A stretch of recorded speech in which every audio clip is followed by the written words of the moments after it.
Welcome back everyone to Grizzly Reviews. My name is Garrett and today I am continuing my reviews of the Monsterverse with Godzilla, King of the Monsters. And it's also my birthday! Not the day I'm filming this, but the day this is being posted. Today, March 23rd, I am turning 25. So if you feel like helping celebrate, in the description of the YouTube, there is a wish list that I've made with a bunch of movies if you want to help add to my collection. If you're on TikTok, just give me a message and I'll send that to you. I do wish my schedule allowed for me to review a better movie than King of the Monsters, because this movie is not really it for me, unfortunately. The Cryptozoological Agency of Monarch faces off against a battery of god-sized monsters, including the mighty Godzilla, who collides with Mothra, Rodan, and his ultimate nemesis, the three-headed King Ghidorah. This review is going to contain a bunch of spoilers for Godzilla, King of the Monsters, so go ahead and watch that movie and come back to this review when you are done. Or just keep watching if you don't care about that. Let's just talk about movies and have fun. So where King of the Monsters shines is the monster stuff. Any scene that has the monsters in it is pretty great. I love the way they look in this movie. King Ghidorah is awesome. Rodan is scary. Mothra, as its caterpillar form, is okay, but then when she fully blooms into the monster that she is meant to be, very angelic. I love the imagery of equating Mothra to an angel. When she's coming down through the clouds and sunlight is parting through it, is very angelic feeling. And then her sacrifice at the end of the movie to help Godzilla go thermonuclear, also very angelic. She's being the savior of the moment. Mothra is wonderful. Rodan is truly terrifying. The power that Rodan has when it's flying through the city and its gust of wind is just completely destroying the area, that is truly terrifying. I would not know what to do in that situation. The way that you could just be picked up and like flown away. It's giving that disaster movie vibe that Godzilla 2014 had with the Hawaii sequence. I really like that a lot in this movie. And King Ghidorah shines in this movie. I love the color choices that they made Ghidorah look. The yellow is great. The electricity sparks that it has, especially in the finale when it like does like the web of electricity. It's just cool. And what's great about this movie is that Ghidorah and Godzilla face off 3 times. It works well for the 3-act structure to have 3 fights for these characters. It's what Godzilla 2014 was missing, in my opinion. And the stakes of the enemies that Godzilla is having to face is much higher than 2014. You feel like Godzilla has to go through a gauntlet of villains in this film to face off against. And I think it's a really good place to show how powerful Godzilla is. The changes they made visually for Godzilla, giving him a little bit more beef, changing the scales on his back, I think are really great choices that lend to a more ferocious being. And I think overall, visually, this movie is really good. I do have a problem though with how blue Antarctica looks. I think you're kind of trying to hide the monsters in that scene. Budgetary reasons, I don't know, but the blue is kind of gross. Like, you have the wide shot of them standing off against each other and the blue makes them silhouetted, so that's kind of cool. When I'm trying to get details of how these characters are looking while they're fighting, it's a little washed for me. The scale that they have for this film is much more worldwide and expansive. It feels like a bigger movie. When you have action scenes going down, you get these giant, amazing wide shots. They give you a full perspective of what's going down, especially because Ghidorah is so much bigger than Godzilla, and the effect that Ghidorah has on like the surrounding area with its weather manipulation is really cool as well. And I think it's really interesting to have Ghidorah be an alien, keeping that lore that they had going on in the Japanese films, I believe, so that there's a big difference between like the monsters and this alien being. Unfortunately though, those are my only positives to this movie. King of the Monsters is poorly written. A bunch of the dialogue in this movie is truly awful. I just don't care for these human characters. Outside of Ken Watanabe and the rest of the Monarch people that we saw in the previous Godzilla film, there's not much connection between the 2 movies. Of course, you see that the Russells were in San Francisco when it happened, and that's how they lost their son when Godzilla attacked. But there's really not much connecting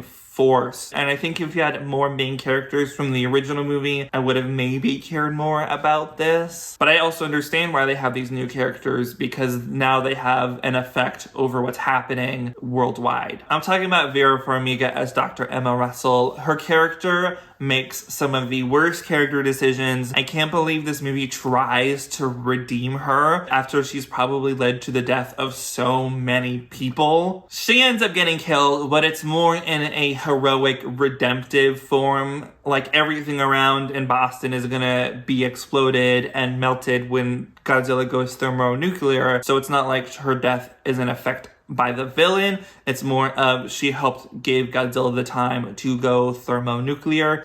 So like, it really doesn't matter in the end. Millie Bobby Brown does a pretty good job playing Madison, but at the same time, her character is not given much to do. I don't understand why she is on the side of her mother when she could very much be aware of how many people are already dying with what's going on. Like, I don't really understand why she chooses to stay with her mother for so long. And then Kyle Chandler as Mark Russell is the character that probably has the most growth in this film, has a huge hatred for Godzilla because it led to the death of his son back in San Francisco. And throughout the movie, he learns to understand that Godzilla is a force of good and is here to help people. So that little arc is okay, but it's such a little thing in this movie. The army dialogue I kind of hate a lot. There's this one newswoman that has just some really cheesy, awful writing, and I hate it. Ken Watanabe at one point sacrifices himself to give all of this radiation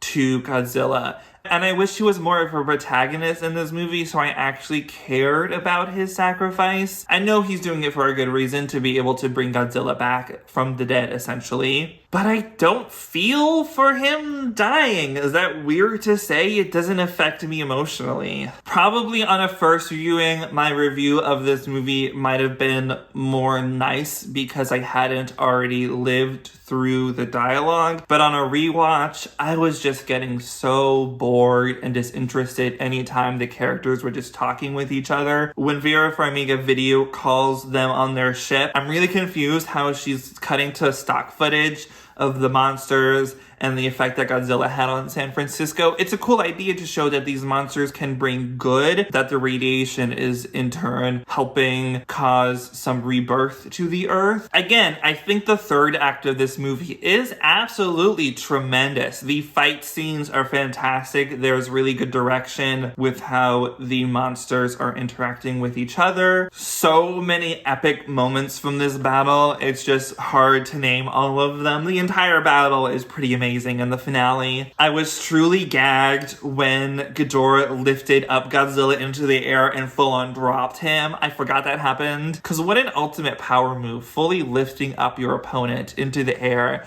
and letting their huge gigantic self just crash into the earth. It's pretty cool. Godzilla going Super Saiyan is awesome. The way he goes thermonuclear and blows up Boston is great. All the monsters showing up around him and you get these like really cool designs for them is awesome. And then the final wide shot of this movie with Godzilla roaring in front of all these monsters is pretty epic. It is a great way to end this movie. I'm gonna give it all the props for the ending, and it kind of saves this movie. If the ending wasn't as amazing as it was, it would be a worse movie in my opinion. So Godzilla King of the Monsters is just okay. The battles are awesome, but this movie takes a long time to get going. The pace for it at some times is hindered when the human characters are interacting with each other. I know it can't just be about the monsters, but the humans really drag this movie down. The writing for them is awful. A rewatch with this movie just makes them so boring. It's visually tremendous outside of the Antarctica stuff, and thankfully the movie sticks the landing with an epic finale. I think Godzilla King of the Monsters is worth viewing. However, if you can get inebriated during it, I would definitely say go for that. It would make the human stuff much more enjoyable and easy to go through. I'm going to give Godzilla King of the Monsters